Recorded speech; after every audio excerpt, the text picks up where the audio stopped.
మనం ఇప్పుడు రెండో ఎగ్జాంపుల్ పోతున్నాం. ఇది చాలా సింపుల్. ఇది ఏంటంటే ఇక్కడ చూడండి, be plus ing form being అంటే అయి ఉండి, యాడ్ వర్బ్ ఒకటి వస్తుంది. ఇది ఫ్రేజ్ అనమాట. ఇది రెండు subject helping verb 1 plus negative plus verb 1 వస్తుంది. చూడండి ఇక్కడ బీయింగ్ క్లెవర్ తెలివి కలది అయి ఉండి, షీ కెనాట్ స్కోర్ ఆమె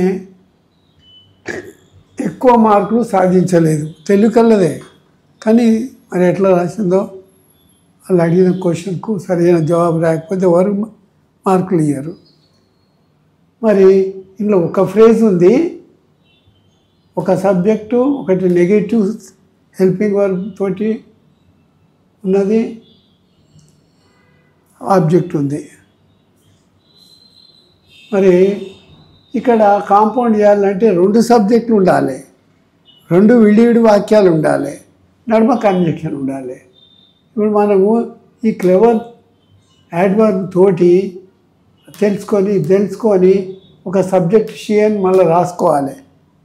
షీ ఈజ్ క్లెవర్, ఆమె తెలివి కలది, పూర్తి అర్థం ఇస్తుంది. బట్ కానీ షీ కెనాట్ స్కోర్, ఆమె మార్కులు సాధించలేకపోయింది. అందరూ తెలుసు స్కూల్ ఫస్ట్ టైం అని, కానీ ఆమె మార్కులు తక్కువ రాలేదు, తక్కువ వచ్చినాయి. సెకండ్ థర్డ్ ర్యాంక్లో పడిపోయింది అన్నమాట. ఇప్పుడు ఇక్కడ బట్ కంజంక్షన్ వచ్చింది. రెండు సబ్జెక్టులు ఉన్నాయి, రెండు ఇండిపెండెంట్ మీనింగ్స్ ఉన్నాయి. వీడికి చూస్తే షీ ఈజ్ క్లెవర్ అనేది ఒక వాక్యం క్లియర్గా, షీ కెనాట్ స్కోర్ అనేది ఇంకో వాక్యం క్లియర్గా, రెండు విడివిడి వాక్యాలు ఉండి సరైన పూర్తి అర్థం ఇవ్వగలిగి నడుమ ఒక కంజంక్షన్ ఉంటే కాంపౌండ్ అన్నమాట. మరి కాంప్లెక్స్ కూడా రెండు వాక్యాలు ఉంటాయి. ఇందులో కూడా సబ్జెక్ట్ ఉంది, బీ ఫార్మ్ వర్బ్ ఉంది, యాడ్ వర్బ్ ఉన్నది ఆబ్జెక్ట్గా, మళ్ళీ సబ్జెక్టు నెగిటివ్ ఉంది హెల్పింగ్ వర్బ్ తోటి, మళ్ళీ ఆబ్జెక్ట్ది. కానీ ముందు ఒక add verb, though she is clever, ఆమె తెలివికలది అయినప్పటికీ అంటే పూర్తి అర్థం కాదు ఇది. షీ కెనాట్ స్కోర్ అది పూర్తి అర్థం ఇస్తుంది. ఆమె పూర్తిగా మార్కులు సాధించలేకపోయింది. దిస్ ఈజ్ మెయిన్ క్లాజ్, ముఖ్యమైన వాక్యం ఇది. దీనిపైన ఇది ఆధారపడి ఉంది. షీ ఈజ్ క్లెవర్ అనేది. కాంప్లెక్స్కు కాంపౌండ్కు డిఫరెన్స్ గమనించుకోవాలి. ఒకటి ముఖ్య వాక్యం ఉంటుంది, పూర్తి అర్థం ఇస్తుంది.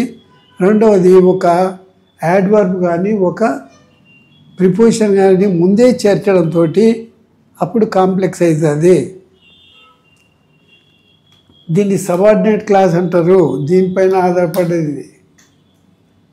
మీకు ఎగ్జాంపుల్స్ ఇస్తున్నాను నేను 3, మీరు చేంజ్ చేయండి. రేపటి రోజు ఆన్సర్స్ ఇస్తాను, మీరు ప్రయత్నం చేయండి. దాన్ని బట్టి మీరు ఏం చేయగలుగుతారు చేయండి. బీయింగ్ సన్నీ డే, ఎండ ఉన్నందువలన ఈ కెనాట్ వర్క్, బాగా ఎండ కొడుతుంది, ఆయన పని చేయలేకపోయాడు. సిన్స్ హీ వాజ్ లేజీ, అతను సోమరి అయినందువలన ఈ కెనాట్ రైజ్ ఫ్రమ్ బెడ్, లేద్దాం అని అట్లే పడుకోండి అనమాట. ఆఫీస్ టైం 5 నిమిషాల ముందు లేస్తే అవుతుందా? సోమరి అయినందున అతను పడక నుండి లేవలేదు. బాగా గమనించుకోవాలి. వీటిని ఎగ్జాంపుల్స్ అర్థం చేసుకోవాలి. సింపుల్లో ఒక ఫ్రేజ్, 2 ఫ్రేజెస్ ఉండొచ్చు, ఒక సబ్జెక్ట్, వర్బ్, ఒక ఆబ్జెక్ట్ ఉంటుంది. కాంపౌండ్లో 2 విడివిడి వాక్యాలు ఉండాలి. మనం తయారు చేయాలి. దాన్ని బట్టి ఇక్కడ క్లెవర్ని బట్టి మనం రెండో వాక్యం చేసినాం. అట్లా ఇక్కడ లేజీని బట్టి మనం ఇంకో వాక్యం చేయరావాలి. మళ్ళీ ముందు ప్రిపోజిషన్ చేర్చి కాంప్లెక్స్ చేయరావాలి. Since he was lazy, this is second example. అతను సోమరి అయినందువల్ల he cannot rise from bed అని. మరి ముందు యాడ్వర్బ్ వచ్చింది. ఏ రకమైన సెంటెన్స్ గమనించాలి. ఫస్ట్ అందులో ఏమిస్తారంటే చేంజ్ టు అదర్ సెంటెన్సెస్ అంటారు, లేదా చేంజ్ టు సింపుల్ అంటారు, లేదంటే చేంజ్ టు కాంపౌండ్ అంటారు. ఏదానికి మార్చమంటే అది మార్చాలి. ఫస్ట్ ఇది గుర్తుపట్టాలి. బొట్టమోలు సింపులా, కాంపౌండా, కాంప్లెక్సా. మీకు ఒకటే బాగా గుర్తుంచుకోండి. సింపుల్ సెంటెన్స్లో 1-2 ఫ్రేజెస్ ఉంటాయి. ఒక సబ్జెక్ట్, ఒక వర్బ్, ఒక ఆబ్జెక్ట్ ఉంటుంది. కాంపౌండ్లో సింపుల్ని బట్టి, ఆ ఫ్రేజెస్ని బట్టి ఒక సబ్జెక్టు, ఒక వెర్బ్, ఒక ఆబ్జెక్ట్ తయారు చేసుకోవాలి. కంజక్షన్ ఒకటి పెట్టి మళ్ళీ ఒక సబ్జెక్ట్, ఒక వెర్బ్, ఒక ఆబ్జెక్ట్ యథావిధిగా ఉంచాలి. మరి కాంప్లెక్స్గా వీడెట్లా చూడండి. దో అనేది ఒక యాడ్వర్బ్ అయి ఉండి, షీ ఈజ్ క్లెవర్ అయి ఉండి, షీ కెనాట్ స్కోర్ ఎక్కువ మార్కులు సాధించలేకపోయింది. ఇవన్నీ ఇట్లనే గమనించుకోవాలి.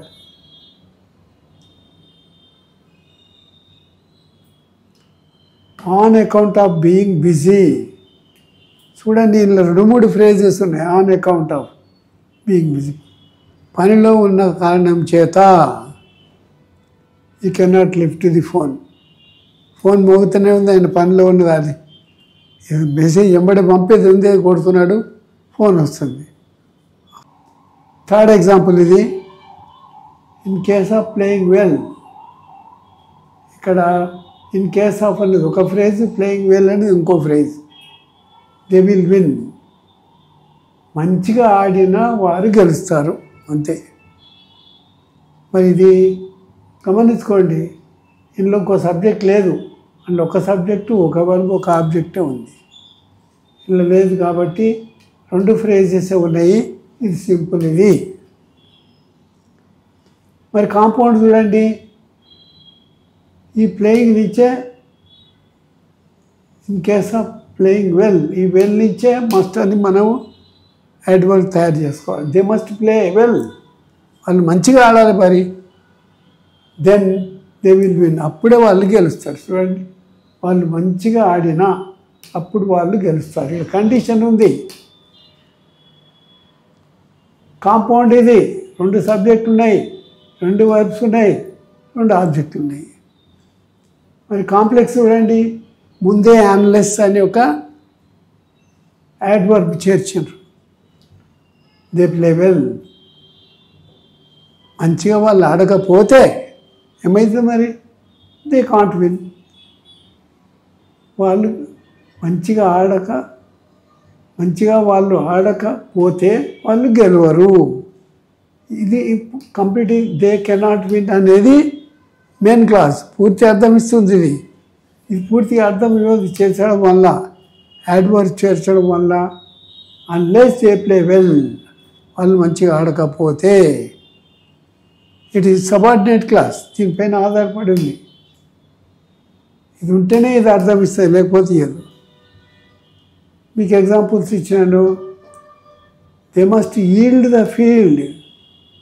చూడండి, దే సబ్జెక్ట్ ఉంది, మస్ట్ హెల్పింగ్ వర్బ్ ఉంది, ఈల్డ్. మస్ట్ అనేది యాడ్వర్బ్. ఇది దే మస్ట్ ఈల్డ్. వాళ్ళు తప్పనిసరిగా బలం వేయాలి. ఫీల్డ్, పొలానికి ఎరువు కొట్టాలి.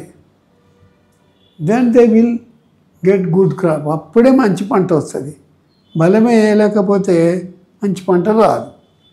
ఇప్పుడు ఇక్కడ 2 సబ్జెక్టులు ఉన్నాయి చూడండి. They must yield. Subject yield అంటే ఎరువు వేయాలి, తప్పనిసరిగా ఎరువు వేయాలి. దేని? పొలానికి. దెన్ అప్పుడే they will get good crop. మళ్ళీ they subject, will helping verb, get verb 1, good crop object ఉంది. ఇది కాంపౌండ్ సెంటెన్స్. బాగా గుర్తుంచుకోవాలి. నడుమ కంజక్షన్ ఉంటే 2 ఇండిపెండెంట్ వాక్యాలు ఉంటాయి. ఒకటి లేకుండా ఇంకొకటి పూర్తి అర్థం ఇస్తవి. మరి సింపుల్ అట్లుండదు. In case of not working, ఇది వేరే ఎగ్జాంపుల్స్ మా. దీన్ని మీరు మార్చాలి మిగతా వాటికి. Change into other sentences అని కొట్టాలి ఇక్కడ. In case of not working, పని చేయకపోతే they will not get good cash. వాళ్ళకి సరైన డబ్బు ఇవ్వరు. చేసినట్టు ఏదో మెల్లగా చేస్తావు అయితే అని.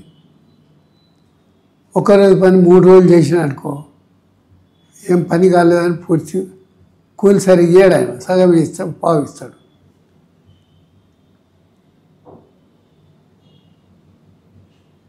In case of not working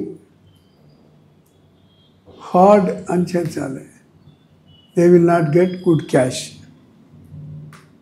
if they cut the crop, వాళ్ళు ఒకవేళ కండిషన్ చూడండి, if they cut the crop, వాళ్ళు ఒకవేళ పంట కోసినట్టయితే they will get labour charge. వాళ్ళు కొయ్యనే లేదు, లేబర్ ఛార్జ్ ఎవరికి సరే. ఇక్కడ కూడా 2 సబ్జెక్టులు ఉన్నాయి. They will get labour charge ఉంది, పూర్తి అర్థం ఇస్తుంది. మరి ఇఫ్ అనేది ముందు ఒక యాడ్వర్బ్ చేర్చిండ్రు condition. If they cut the crop, వాళ్ళు పంట కోస్తే వాళ్ళకు లేబర్ ఛార్జ్, కూలీ ఛార్జ్ ఇస్తారు. ఇక్కడ కండిషన్ ఉంది కాబట్టి ఇది మీరు గుర్తుపట్టుకోవాలి. సింపులా, కాంపౌండా, కాంప్లెక్సా, దీని ఆన్సర్స్ రేపిస్తాను. జీకే క్వశ్చన్స్లో మనకు rightful answers 1 side with subject, verb, object. ఇంగ్లీష్లో ఫస్ట్ మొత్తం తెలుగులో రాసుకోండి రఫ్గా, దాన్ని ఇంగ్లీష్లో మార్చేటప్పుడు తెలుగులో కర్త, కర్మ, క్రియ ఉంటుంది, ఇంగ్లీష్లో ఏమో కర్త, క్రియ, కర్మ ఉంటుంది. అట్లా. Who is our vice president of India? మన భారత ఉపరాష్ట్రపతి ఎవరు? What are her duties? ఆయన విధులు ఏమిటి, ఏం పనులు చేయాలి ఆయన? Totally how many ministers are there in central government?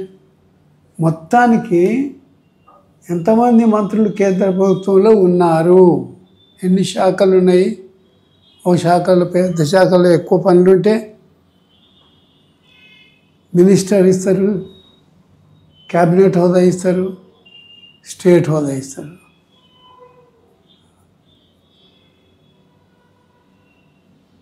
Totally how many ministers are there in central government? Where is Sriharikota? Sriharikota ఎక్కడ ఉంది? What is there? అక్కడ ఏముంది? కరెక్షన్స్లో హార్డ్లీ అరుదుగా అన్నట్టు, కష్టంగా. అండ్ స్కేర్స్లీ చాలా అరుదుగా. Should be followed by when, before, not, then or that అని. ఈ వెన్ కంజంక్షన్ తోటే ఉండాలి. Hardly had I reached home then this train started. నీ ఇల్లు చేరుకున్నానో లేదో అప్పుడు రైలు బయలుదేరింది అంట. అట్లా అనుకుంటా. హ్యాడ్ ఐ రీచ్డ్ హోమ్, నీ ఇల్లు చేరుకున్నో లేదో వెన్ ద ట్రైన్ స్టార్టెడ్. ఇప్పుడు వెన్ హార్డ్లీ హ్యాడ్ అని అర్థం చేసుకోవాలి మనం. When hardly had I reached home the train started అన్నట్టు. ఎప్పుడైతే నేను ఇల్లు చేరుకున్నానో లేదో రైలు బయలుదేరింది, అప్పుడే అన్నమాట. స్కేర్స్లీ అరుదుగా. Had she heard the news అంటే ఎట్లా ఇన్నదో లేదో. షీ వెప్ట్ అలౌడ్, పెద్దగా ఏడ్చిందన్నమాట. ఎట్లుండాలి? Scarcely when had she heard the news she wept aloud. ఈ స్కేర్స్లీ ఎప్పటి వెన్ వాడాలి, దెన్ వాడొద్దు అని. ఇక్కడ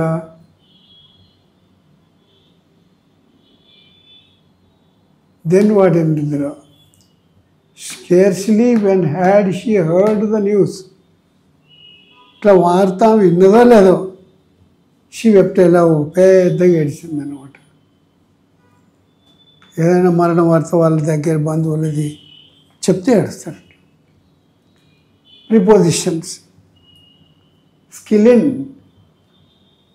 ఇది బాగా గమనించుకోవాలి. డూయింగ్ సంథింగ్, ఏదో ఒక పని చేయడంలో నైపుణ్యం కలిగి ఉండడం. ఒక పని చేయడంలో నైపుణ్యం కలిగి ఉండు. Shami skill in spin and pace bowling cricket ball. ఆయన బాల్ ఇట్లా పట్టుకొని ఇట్లా వేసేటప్పుడు ఇట్లా తిరుక్కుంటూ పోయి అది చక్కగా బ్యాట్స్మెన్ ముఖానికి తగిలేటట్టు పోతుంది, ఓసారి బ్యాట్స్మెన్ తలకు తగిలేటట్టు పోయినట్టు పోతుంది. అది కన్ఫ్యూజ్ అవుతాడు. మళ్ళీ చక్కగా పోయి వికెట్ పడేస్తుంది. అట్లా ఇట్లా పోయి వస్తుంటే చూస్తుంటాడు. ఆయన కన్ఫ్యూజ్ చేసేస్తున్నాడు బ్యాట్స్మెన్, చక్కగా వికెట్ అవుట్ చేస్తాడు. అందుకోసమే ఆయన వరల్డ్లో ఇప్పుడు రికార్డ్ సాధించాడు. తక్కువ కాలంలో ఎక్కువ వికెట్లు తీసుకున్న వ్యక్తి. షమ్మి క్రికెట్ బాల్ వంకర్ను తిరుగుతూ బ్యాట్స్మెన్ను తికమక పట్టేటట్టు బాల్ వేయడంలో నేర్పని. కన్ఫ్యూజ్ అయిపోతాడు ఆయన.